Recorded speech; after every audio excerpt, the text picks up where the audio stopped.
अस्सलाम वालेकुम guys, today welcome to my second vlog. और आज मेरे पास बहुत अच्छी अपॉर्चुनिटी मिली है। मेरे बहुत अच्छे दोस्त एस शाह जो आज लकीली जॉब पे मेरे साथ हैं, तो मैं इनको काफ़ी एक्सपीरियंस है वीज़ा पॉलिसीज़ के रिगार्डिंग, और मैं चाहता था कि कोई मैं ऐसी वीडियो बनाऊँ इनके साथ ताकि आपको करंट पॉलिसी और वीज़ा अपॉर्चुनिटी स्पेशली स्टूडेंट्स के बारे में उसका आइडिया हो जाए।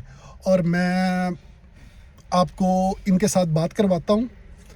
जी अस्सलाम वालेकुम शाह साहब, क्या हाल है? अस्सलाम वालेकुम, कैसे हैं भाई? एहसान, खैरियत से हैं आप? ठीक ठाक, अल्लाह का शुक्र है। आप सुनाएं? अल्लाह का शुक्र, सब खैरियत है। और बताएं, आपकी फैमिली सही है पाकिस्तान बस में? बस अल्लाह का शुक्र है। चलें, ज़बरदस्त है। और आप मुझे बताएं कि जी अभी जो वीज़ा पॉलिसी आई है स्टूडेंट की, जी उसका क्या सिचुएशन है? क्या is it good for students coming from Pakistan और इज़ इट बैड?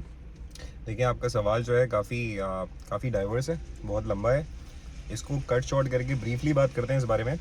अगर आपका सवाल ये है कि क्या जो करंट पॉलिसीज़ हैं या फिर जो इमिग्रेशन ने करंट जो पॉलिसीज़ अडाप्ट की हैं रिसेंट टाइम्स में, क्या वो इमिग्रेशन फ्रेंडली हैं या नहीं, तो इसमें काफ़ी ग्रे सिचुएशन है। क्योंकि रिसेंटली अभी 485 और 408 वीज़ाज़ जो कि टेम्प्रेरी वीज़ाज़ कहलाते हैं ऑस्ट्रेलिया में, उनके ऊपर रिसेंटली अभी होम मिनिस्ट्री ने एक अभी करंट अपडेट दी है जो 1 जुलाई 2024 से लागू होगी। वो ये है कि अब जो वीज़ा हॉपिंग है उसको ये लोग ट्रैकिंग कर रहे हैं उसको ना। They are trying to ensure कि वो जो वीज़ा पॉलिसीज़ हैं वो स्ट्रिक्ट की जाएँ, क्योंकि जो वीज़ा हॉपिंग है वो कम हो सके। वीज़ा हॉपिंग क्या होती है? वीज़ा हॉपिंग ये होती है कि भाई स्टूडेंट आया है यहाँ पे बैचलर्स के प्रोग्राम में। लेट्स सपोज बैचलर्स के 4 साल का 3 साल का उसका बैचलर्स है, उसने अपना बैचलर्स कंप्लीट किया। उसको उसके पास फिर एक अपॉर्चुनिटी होती है जिसको हम 485 वीज़ा बोलते हैं, जो कि टीआर होती है। वो वीज़ा अप्लाई कर सकता है जो कि पोटेंशियली 2 साल की टीआर होती है, डिपेंडिंग ऑन कि अगर आपका बैचलर्स है, मास्टर्स है या फिर डिप्लोमा है। ओके। ठीक है, तो इस तरीके से आप उस वीज़ा के लिए भी एप्लीकेबल हो जाते हो once you complete your studies, once you complete your degree, जो भी आप करना है। तो एहसान, अगर उस टाइम फ्रेम में आपकी पीआर की अपॉर्चुनिटी बन रही है, मतलब आपने सर्टेन चीज़ें होती हैं, सर्टेन पॉइंट मैट्रिक्स होते हैं आपने किए हुए हैं। उसके अंदर ऑफ कोर्स आपका आईएल्ट्स आता है, पीटी होता है, उसके अंदर आपका नाटी होता है, फिर आपका एक प्रोफेशनल लेयर होता है, फिर आपके एक्सपीरियंस के पॉइंट्स होते हैं, आपके एज के पॉइंट्स होते हैं, इधर आपकी स्पाउस के पॉइंट्स होते हैं, आप सिंगल हैं तो उसके सर्टेन पॉइंट्स हैं। वो सारा मैट्रिक करके अगर आप अपनी ईओआई डालते हैं, जिसको ईओआई को एक्सप्रेशन ऑफ इंटरेस्ट बोला जाता है, एहसान, उस पर अगर आपको मिनिस्ट्री से, होम मिनिस्ट्री से अगर आपको इनविटेशन आती है, तो you more than applicable to apply for permanent residency, जिसको हम पीआर बोलते हैं। ओके। अगर आपकी नहीं होती, उसके बाद of course there certain options, either you have to go back by the time your TR finishes, या फिर एहसान आप फिर फर्दर आप देखते हो, आप अपनी अपॉर्चुनिटीज को सर्च करते हो कि मैं फर्दर अपना स्टे कैसे करूँ।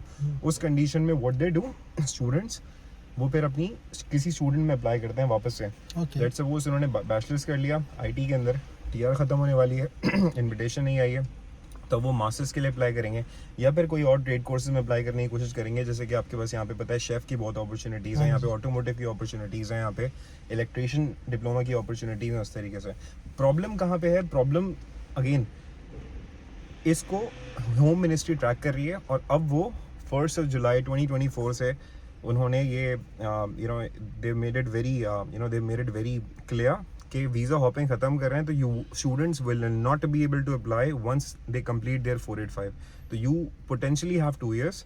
उस पॉइंट इन टाइम के अंदर आपने अपनी पॉइंट्स करने हैं और hopefully you get an invite, otherwise you won't be able to apply for another visa, another student visa. इसके अंदर भी देखें, बिल्कुल ऐसा नहीं है कि you have to go back. फिर एक हमारा होता है 482 की अपॉर्चुनिटी। 482 होता है वीज़ा बिजनेस स्पॉन्सरशिप। अगर कोई आपको बिजनेस आपकी नॉमिनेटेड ऑक्यूपेशन में, if you working with them for certain amount of years, जो कि 2 साल होते हैं, अगर आपके पास 2 साल का सॉलिड एक्सपीरियंस है and you get your experience assessed by by a professional body, जैसे कि आईटी के लिए होती है यहाँ पे ECS नहीं, computers Australia, Australian Australian computers. Computers ACS sorry, Australian computer society. अगर आपका एक्सपीरियंस, आपकी डिग्री उनसे असेस है, तो आप जो हैं बिल्कुल एप्लीकेबल हैं एक 482 वीज़ा के लिए। 482 visa another further 2 years study होती है, 2 years स्टे प्रोग्राम होता है ऑस्ट्रेलिया में, और आप उस कंपनी के साथ काम कर सकते हैं अगले 2 साल के लिए। अगर आपका 3 साल का एक्सपीरियंस है, तो तो आप डायरेक्ट परमानेंट रेसिडेंट, एक सर्टेन वीज़ा होता है जिसको हम बोलते हैं 186, जो कि एम्प्लॉयर स्पॉन्सर्ड होता है। Once you apply for that, आपको आपकी company if they are willing to apply for you for that certain visa, तो you can permanently stay in Australia once that gets approved. तो this is the opportunity and how this is how things are going moving forward. और इसके अंदर अच्छी बात यह है कि you don't really have to worry about getting certain amount of score in PT. आपको नाटी करने की ज़रूरत नहीं है, as long as you have a degree that is certified by the governing body of that specific occupation. Let's suppose अगर आपने chef किया है तो शेफ़ का जो भी गवर्निंग बॉडी है जिसको हम वेटिसेस बोलते हैं, उन्होंने आपकी डिग्री, आपका एक्सपीरियंस असेस किया हुआ है, तो आपको ना नाटी करना है ना पीटी करना है, कुछ नहीं करना है। You more than applicable for permanent residency. So that is how it is आसान। Thank you so much Shah sahab, No बहुत worries. अच्छी डिटेल जी। इंफॉर्मेशन आपने दी है और होप यू गाइस आपको इससे बेनिफिट हो। और मैं शाह साहब से और भी इंफॉर्मेशन लेने की कोशिश करूँगा और फर्दर ब्लॉग्स बनाऊँगा ताकि जो जितनी ज़्यादा इंफॉर्मेशन हमसे शेयर हो सके हम आपको शेयर करें। Thank you so much, meet you in the next video. Allah हाफिज़। अल्लाह हाफिज़। Thank you. Allah Hafiz. Thank you.